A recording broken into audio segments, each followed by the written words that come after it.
So you might be in a situation where for some reason your iPhone keyboard is just very delayed when it comes down to typing.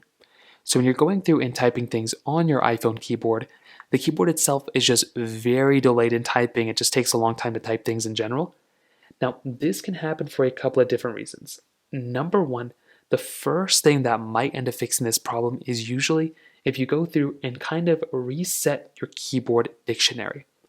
So this will erase some things within your iPhone keyboard, so keep that in mind, but it won't delete any apps or photos. It will just go through and clear any learned custom words. So go inside of your iPhone settings just like this. You then want to scroll down until you find General, which is right over here. Then you want to click on Reset.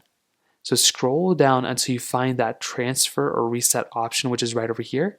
And then at the bottom, you want to click on this Reset button. So tap on reset and you're going to see a bunch of things that come up.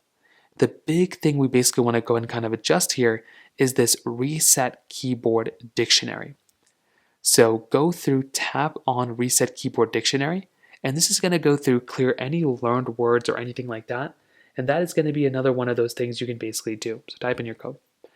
Another thing you can do here too is in your settings, you can go back into your general settings, which is right over here. You can scroll down until you find that keyboard option. So find keyboard. Now there should be a little option here that says show math results. What you can go through is you can go through and delete show math results or just turn this off. You can also go through and toggle off predictive text, check spelling, and even like auto correction if you want to. That's going to speed up your keyboard quite a bit as well. So you can go through, turn those things off. That's another important thing too. That's still not working, try restarting your iPhone. So hold down the volume up and side button, slide the power off, give it a few moments, power back on. That could be another very easy thing you can do to fix this as well. So those are pretty much the main ways to do it. If you have any other thoughts or questions, please let me know in the comment section below. Hit the like button, that will mean so much, but definitely hit that subscribe button. More importantly than everything else, I love every single one of you guys. Hopefully I'll catch you guys in the next video. Peace out till then.